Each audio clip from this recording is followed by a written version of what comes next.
Joining me right now is Congressman Ralph Northam. He represents South Carolina's 5th Congressional District, and he's now running for Senate against Darlene Graham in the state. That runoff election's on Tuesday. Congressman, good to have you on the show today. Great to be with you, Vince. Thank you. Well, first of all, just again, thank you for being here. I want to start with this race. What are your chances, you think, of being able to actually defeat a Trump-endorsed Darlene Graham? Well, we're leading into polls. We've got a great record. We've been taking it all over this state, and there's an electricity with this race to support somebody that's a proven product. I've got a resume that my record cannot be disparaged. We have such an opportunity to go shake up the Senate, which is the graveyard for great bills. I will do that. The people that we have behind us now are second to none. The people that are involved are the people in this state, and I'm looking forward to representing them. What do you think that debate you had earlier this week revealed about each of your candidacies? You know, Vince, you can't, when you go to the Senate, you can't have training on the job. You just can't. She's an unknown. Now, what we know about her is the fact that the ones that are bankrolling her candidacy is the Washington elite. I mean, the millions that have gone into her campaign have been from PACs that supported Kamala Harris to the tune of millions of dollars. She's spending $2 million to take trying to change my resume, and you can't do that. I've been the most conservative member of Congress. Yeah. I've supported the president, and so I'm excited about it. Can you tell me what that means? I heard you say that on the debate stage. Can you give me some specifics? There are PACs that supported Kamala Harris that are now supporting Darlene Graham?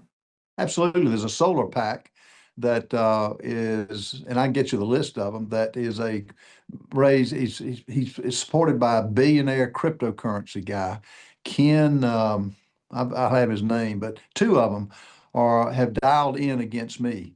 But the seriousness of it is, this is the socialists and the ones we're fighting. And that's just the facts. No one is supporting me from Washington, D.C. They're just not. And they're bankrolling her campaign. She's got $90,000 in this race. I've got my own money, and I've got people who have donated to me from South Carolina. And that's the facts. I want to ask you about one of the answers you gave on the debate stage the other night. I thought, just candidly, I thought you had a good performance, but there was one answer that you gave that caused an eyebrow to pop, which was about illegal aliens. And I said yesterday when I played this clip, I said, well, the easy thing is I can just ask the congressman about it when he joins us on the show. But first, Let me play the clip, and then I want to get your explanation as to what we just saw. Josh, if we could play that clip, go ahead. Support the rights of those, and I've asked you this question somewhat before in a previous debate, but do you support the rights of those in the Deferred Action for Childhood Arrivals program, DACA, also migrants with valid visa status, green card holders, asylum seekers, naturalized citizens, and others who are legally going through the citizenship process?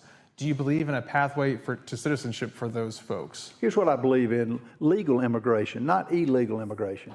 The president has got, you know,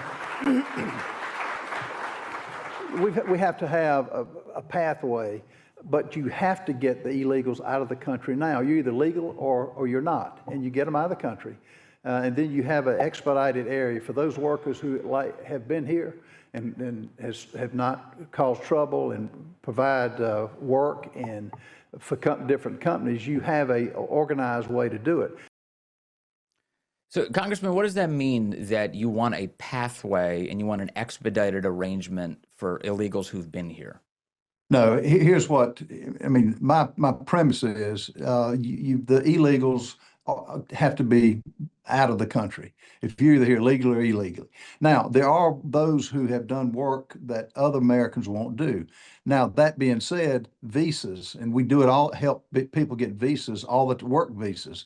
That's what I meant. Pathways was not the right way, but visas are what I was talking about. Numbers USA publishes the voting records of those who are strict, you know, who believe that illegals should be out of the country. I'm in the top 33 with an A rating. Nobody else has that other than the 32 others. So that being said, it's getting the visas to do the work, not for legal pathways for people to become citizens, but to have them so they can do the work and go back home. Just to be clear, to make sure I understand you, you're saying that illegal aliens, no matter who they are, need to Right. leave our country first, and Correct. then we will make a decision about who we allow back in. With visas, with the Okay. work visas, Okay. which And we've done that all for our, in the fifth district. We have helped people with visas who come here, do some work, do the work, and go home. you did say that that there are jobs that Americans won't do. I think that's often because those jobs don't pay the wages that Americans need. Because we have a lot of companies in the United States that are hiring foreign labor to underbid the American job market. Don't you think that's the case as well? The farmers that I've talked with, the peach farmers as an example, when it's the hottest job in the summer, and it's a job that they've had trouble, and it's not the pay. They will make the pay, but it's just that when the crops have to get out of the fields, you have to get people there to get them out, and that's just one example. And the payment's not the issue, but it's just hot work, and a lot of Americans don't want to do that. But the visas that we have worked with over time in the fifth district have proven to be pretty, effective to help those farmers who need the work on their farms. One of the ways that you tackle the problem of illegal immigration is to actually conduct workplace enforcement, going after employers who are breaking the law by hiring illegal foreign labor. Do you want to see the government do more of that? The government has to do that.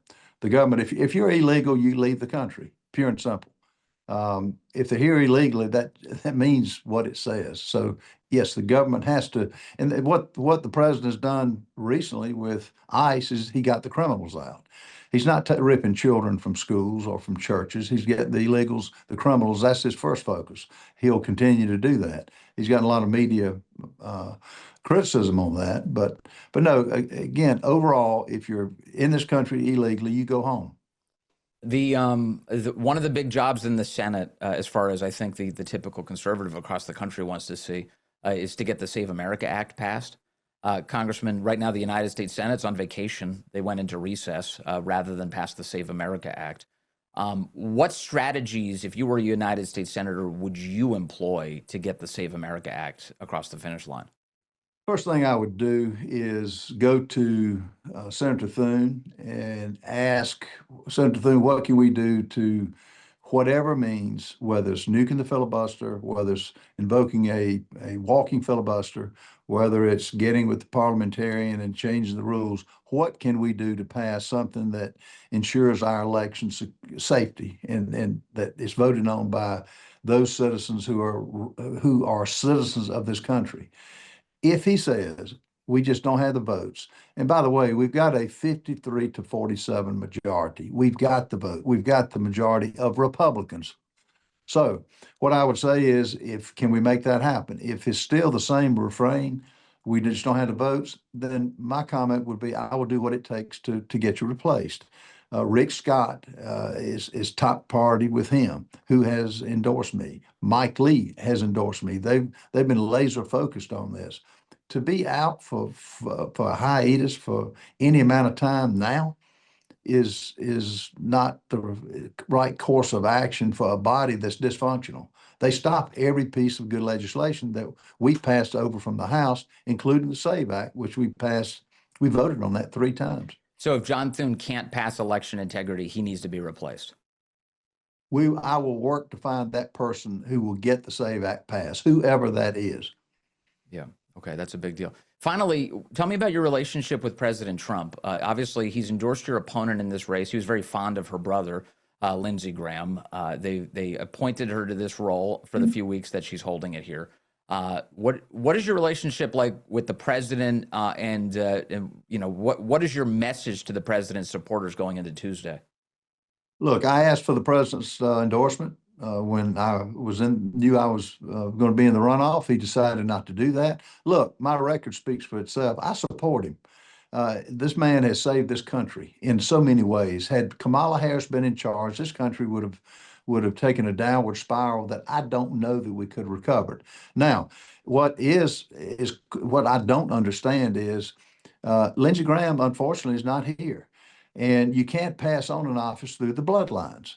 just because I'm kin to Michael Jordan doesn't make me start off on an NBA team as a point guard. You can't do that in business, sports, anything. So I don't understand why he's getting somebody who is unproven. We don't know who she is, and the fact that the Democrats, the PACs, are who fight him at every level, are putting her in office. I mean, they're trying to put her candidacy and prop her up.